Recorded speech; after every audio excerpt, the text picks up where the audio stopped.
I'm obliged to give you a safety announcement. This is nothing to alarm you by, but just to let you know the vessel you have boarded on has got enough life-saving equipment for everyone on board today. Now this includes life jackets, life rafts, which are clearly marked with the green and white signs around the vessel. In the unlikely event of emergency happening twice in one day, please remain seated and take any instruction given to you by a member of crew. Toilets are situated downstairs in the middle of the boat, and we also have a coffee bar over there selling light snacks and refreshments, where also you can pick up the auto guide if you can't understand what I'm saying. Now, a couple of people's asked if we do guides on these boats. Well, we're not guides or commentators. We are the crew. We're here for your safety first. But my name's Dean. I had to serve a 5.5 year I had to find a 5.5 year apprentice to work the River Thames, and I also had to get a local knowledge endorsement stamped on my licence, so I can point some points of interest on the way up to Westminster, if you'd like me to. Would you like me to? Yes! Sure? Yes! Okay, let's go over here on the left-hand side first. We've got the Tower of London.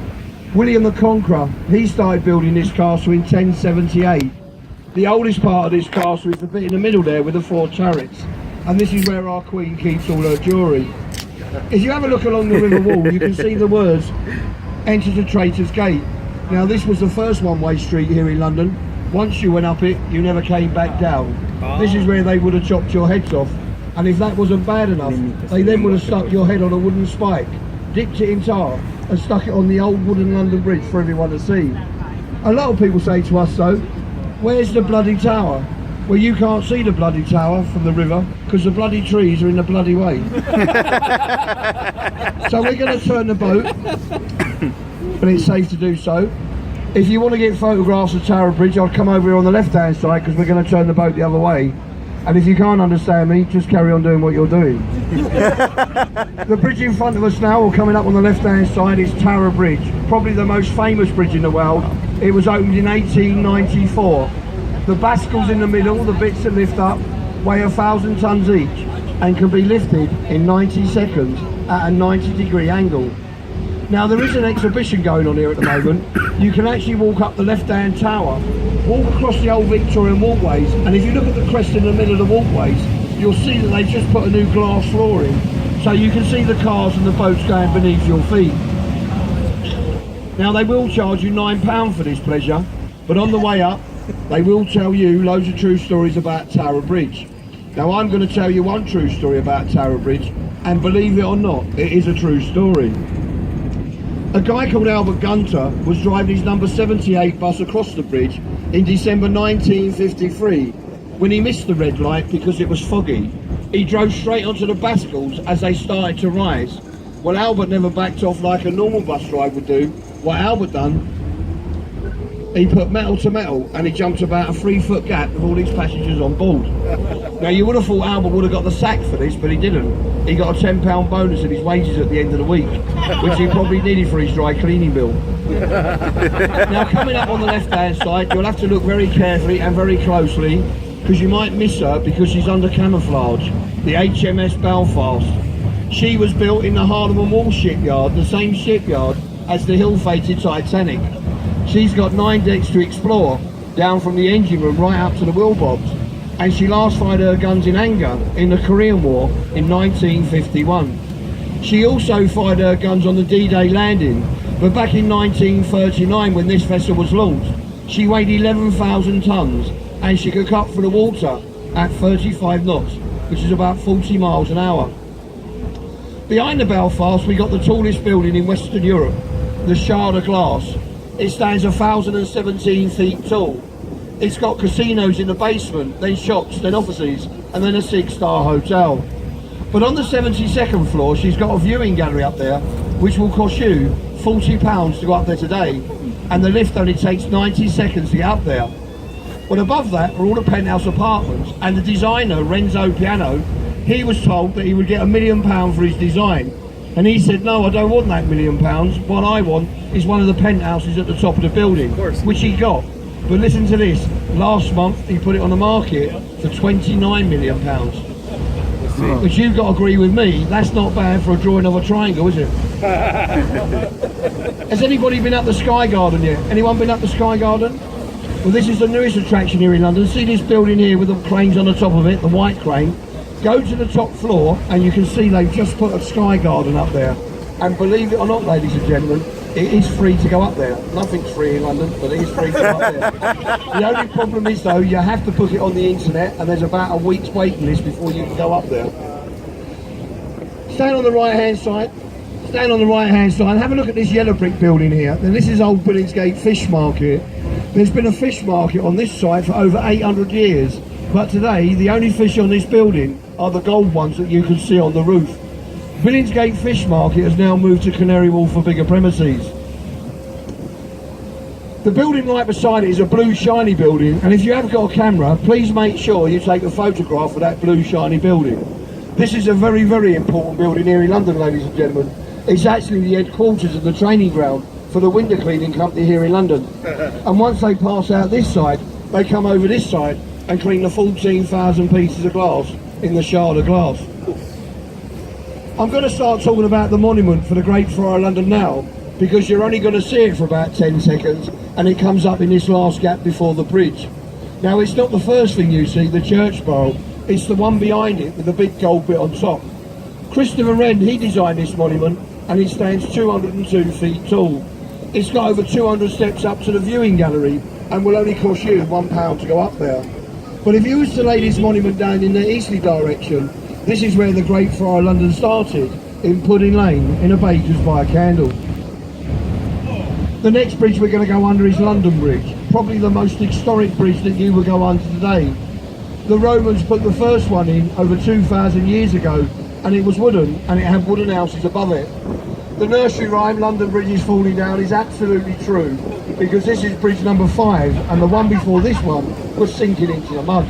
So what we done, we walked some Americans on top of it, we made them face Tower Bridge behind us, and while we were talking about Tower Bridge, we sold them the old concrete bridge they were standing on for £1.5 million, which now lays in Lake Havasu in Arizona. Has anybody seen the Pirates of the Caribbean? Yes. No? Well, have a look at this little pirate ship over here on the left-hand side, sticking out between the two buildings. I've got to tell you though, it's got nothing to do with the Pirates of the Caribbean whatsoever. I just think that's a really good film, and wanted to share that with you being a tag team. But this is a replica of the Francis Drake vessel called the Golden Line. This replica has actually been around the world twice, but Sir Francis Drake and 80 cutthroat sailors took 3 years to navigate the world. They got lost in America on their way back. But when they did get back, they got back with £24 million worth of gold, which they had stolen off the Spanish. Now coming up on the right hand side, see these windows just underneath the bridge here? Some days we see some semi-naked people. This is one of those luxury 5-star spa places. But what the designer's done, ladies and gentlemen, they put the one-way glass in the wrong way round. So that means that we can see in, they can't see out, and some days are definitely better than others, let me tell you. Some days I wish I never even looked over there. There's not much to say about Cannon Street Railway Bridge, apart from it stops the trains from falling in the water. But as we come through the bridge, look over here on the left-hand side in the first corner, there's a pub there called the Anchor at Bankside. This year, last month, this pub has been on this site 400 years. This is where William Shakespeare used to use the rooms upstairs as his changing rooms. Samuel Pepys is also mentioned his pub in his diaries when he was writing about the Great Friar of London over this side that lasted for about 8 days. The next bridge we're going under is called Southwark Road Bridge. Look on top of the bridge and you'll notice there's hardly any traffic up there whatsoever. This is because this is the most least used bridge here in London, because nobody knows how to get onto this bridge, apart from professional drivers like bus drivers, lorry drivers and cab drivers. So as we come through Southwark Road Bridge, have a look over here on the left hand side, just in front of the boat. Check out the white building, it's still right in front of the boat. Check out the white building with the thatched roof. Now this is the only building in London today to have a thatched roof because of the Great Friar of London in 1666. A famous American actor, he wanted to put this replica back into London, and his name was Samuel Wanamaker. But it took Sam 20 years to get permission to put a thatched roof building back into London. Now you can see live shows here from March till September, and they will only cost you £5. Come here, mate. Yep.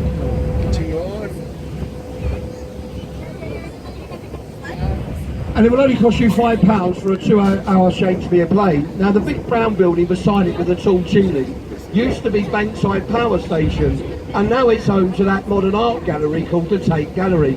And if you lot know anything about modern art, you'll understand exactly why it's free to go in that big building over there. Let me tell you, inside that building, there's a light bulb that goes off and on, a burnt out car, an half-eaten curry, and a teenager's bed that's not been made for 3 months, and they call that modern art, believe it or not. The next bridge we're going under is called the Millennium Footbridge. Back in June 2000, when our Queen opened this bridge, the Metropolitan Police had to close it an hour later because the bridge was swaying backwards and forwards like this, and people were falling all over it. But the designer, Lord Norman Foster, said on live TV, "It's not my bridge, it's the way Londoners walk." To the right hand side, look, you can see St Paul's Cathedral. It stands 365 feet tall. Look at the gold cross on the top, come down to the top of the dome, and you can see there's a viewing gallery up there. Well, ladies and gentlemen, it's over 500 steps up to that viewing gallery, and Sir Christopher Wren was brought back into London to rebuild 89 churches after the Great Fire of London. This one was his masterpiece, and it took him 35 years to build. And that is why he's buried in the crypt below, along with the Duke of Wellington and Admiral Lord Nelson. Does anybody like Harry Potter? Yay. The red brick building over here to the right hand side is New London School for Boys. This is where Daniel Radcliffe went to school, probably better known as Harry Potter.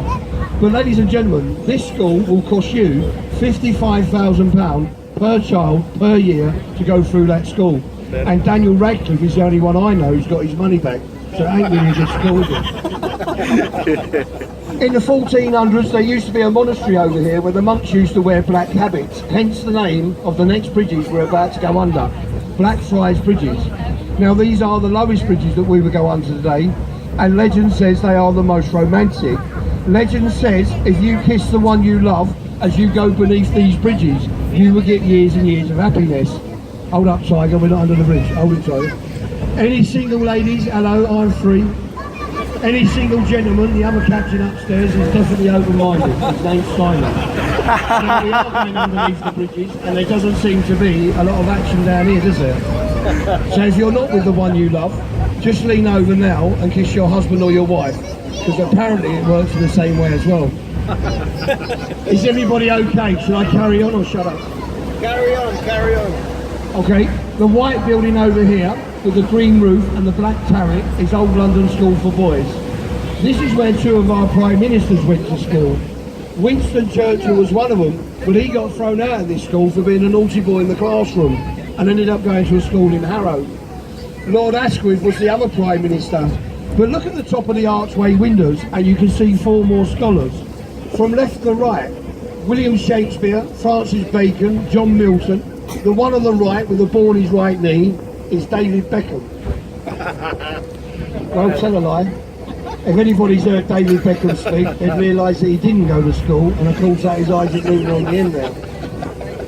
Let's go back over to the left-hand side. The red brick building here with the Oxo Tower on top of it used to be called Stanford Wharf.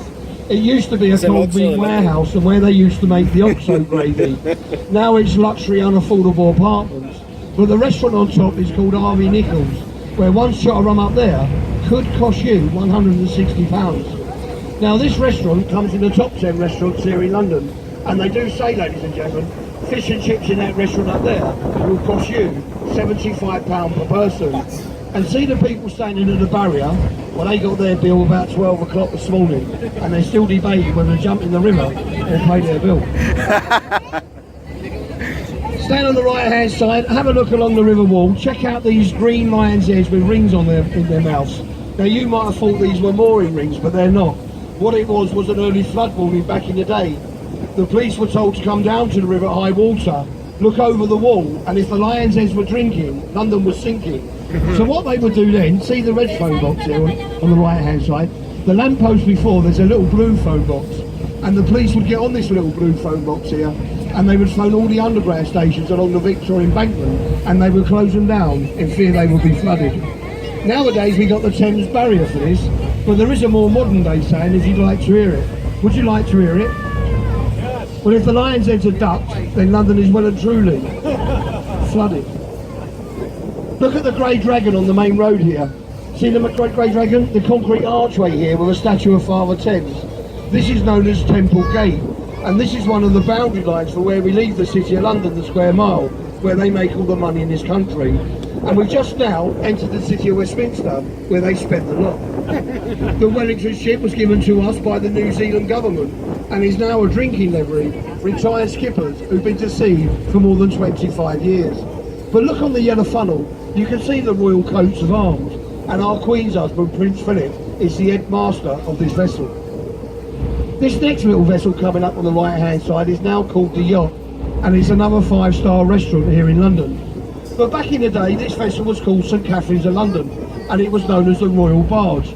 Anytime the royal family wanted to use the River Thames, this was the boat they would have used right up to 1970, and it was a steamboat at that as well. But in front of that boat, behind the trees, the white building with the green dome on top of it is another palace, Somerset House, built for the Dukes and Lords of Somerset. It's now an art gallery, but it used to be the registers for birth, deaths and marriages here in the UK. The building itself, just like Buckingham Palace, is made out of Portland stone, which is a very expensive cell cleansing stone from Dorset. So when it rains here in London, which is about 5 times a year, this building over here actually washes itself. But we've got this fantastic building this side, and if you look on the left hand side, we've even got a better looking building. That's right, the concrete one with electronic board on top of it. It looks fantastic opposite a palace, doesn't it? Well, do you know what? You can't judge a book by its cover, because inside that concrete building over there are 3 of the finest theatres here in London. You've got the Cotswold, the Littleton, and the Olivia being the largest one, which is a 1,500-seater theatre. The next bridge we're going to go under is Waterloo Road Bridge, probably the longest bridge to span the River Thames and 1/4 of a mile long. But it's probably better known as the Ladies' Bridge, because back in 1945, while all our men was out fighting for king and country, 75% of the work on this bridge was done by our own ladies.